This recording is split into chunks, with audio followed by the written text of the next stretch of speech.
Welcome everybody to Man Bites Film. This show we review films that are currently streaming, Netflix, Amazon, Hulu, etc., all the streaming networks that are possible. We're reviewing films that are currently on those networks.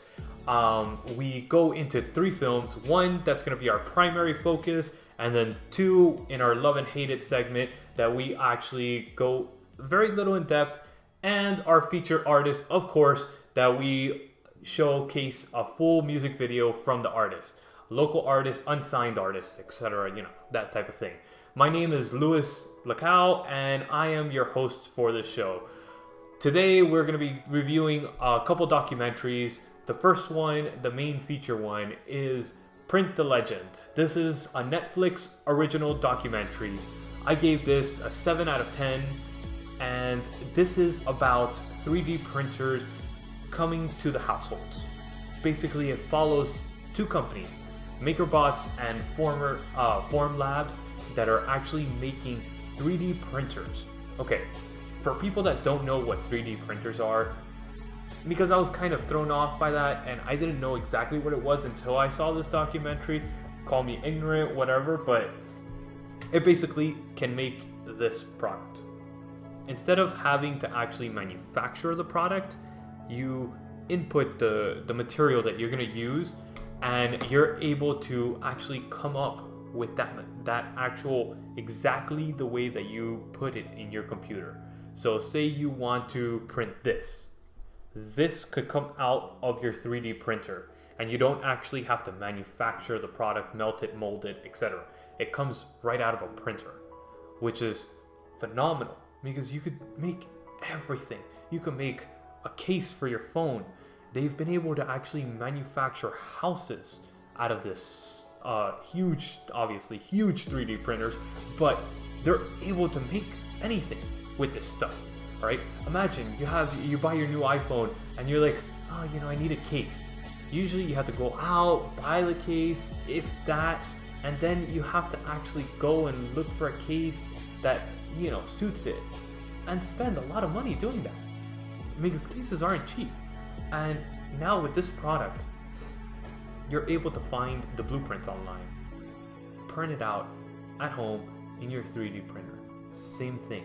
You just buy the materials, have the materials lying around that you need, plastic, rubber, etc., and you'll be able to make this product. This is a revolution that can change everything about our lives. This is such an incredible revolution that's going on, and not everybody knows about it. And I don't know if maybe I'm just completely out of the loop on this, but I have never even heard of these things until I saw this documentary. And the only reason I came across this documentary was because it was a Netflix original, so it comes right on your, the foreground of the Netflix. And I was like, oh, let me see what this is about, see if it's any interesting. Most documentaries can't keep my attention. That's why I don't do documentaries that often. I have very ADD when it comes to documentaries. A really bad case of ADD, and I can't focus on it. So I just turn it off usually. This one keeps my attention because it's about MakerBot and Formlabs that are actually going head to head, and they're trying to make this huge conglomerate company, and about basically the rise from being inside of a trailer type of thing, inside of a warehouse, and then going into this huge manufacturing in an office space that's massive, and then going and completely joining with the major manufacturers for 3D printers. All right, and it follows basically the story from rag to riches of these 2 companies, and everything that they go through in the film is so good. And then they throw in the mix a very interesting character, and a lot of people didn't like this, and I've seen a couple reviews about this film, and they kind of gave him oh, I didn't like it because of this guy. I thought it was a good aspect, and it kept it interesting in the documentary. And again, this is coming from a person that doesn't like documentaries that much, so I can't really say wholeheartedly that this is the reason why it's a good film. Cody Wilson, he's the anarchist. All right, he wants to be able to basically have free license for all these products, which is what these companies started off as. They wanted to do free licensing. for everything that they made. Any blueprints that they had, they wanted to be able to give it to you for free as a consumer. But then obviously they needed to make money off of the patents and etc. etc.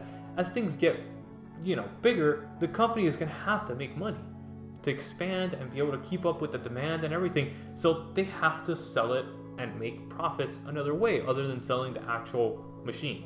Because the machine, you buy the machine once, maybe every 5 years, and then it's done. So you're talking about $1,000, and the investment is about, you know, it doesn't make sense.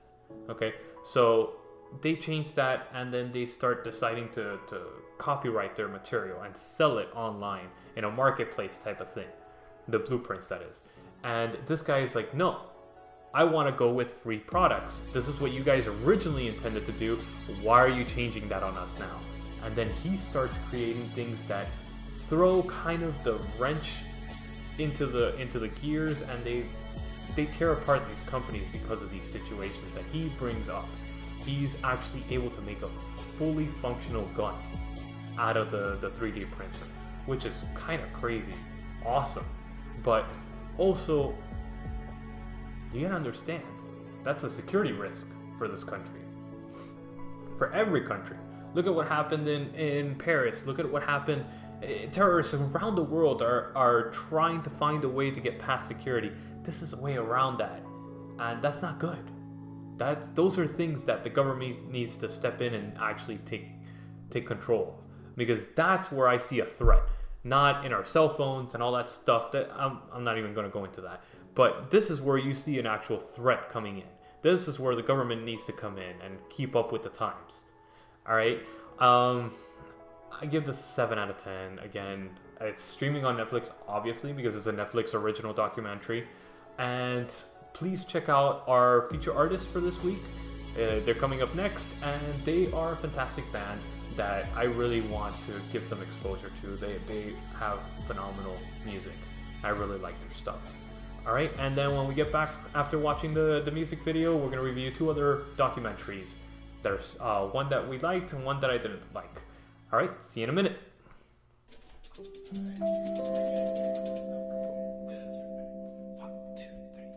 In your mind, hearts beat in vain. You run from the wicked, run from the wicked. But in my mind, I feel the same. We run from the wicked, run when the wicked come.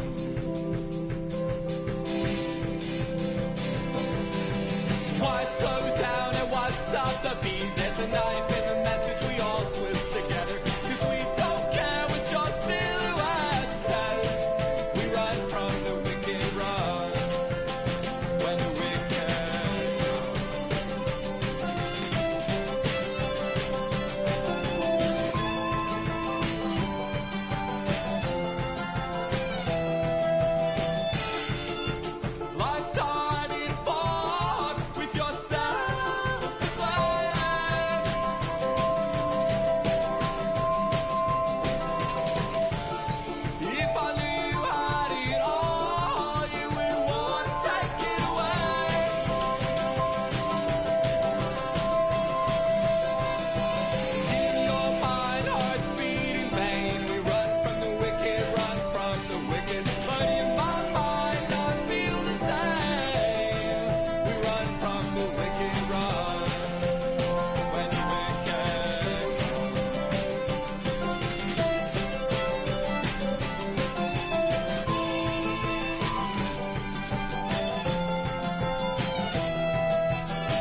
Welcome back, guys. I hope you guys really enjoyed the feature artist for this week.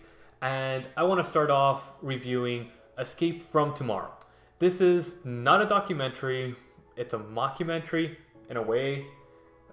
I have no clue what this film was, to be honest with you. I was kind of like, what the fuck is this? That's pretty much my expression after 5 minutes of the film, 20 minutes of the film, 30 minutes of the film, and then all the way to the end. I was like, what the hell am I watching? Alright?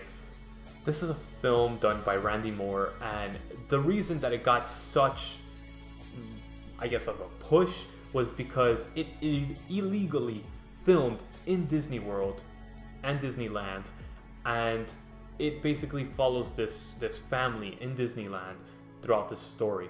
And I have no clue what the hell the story was.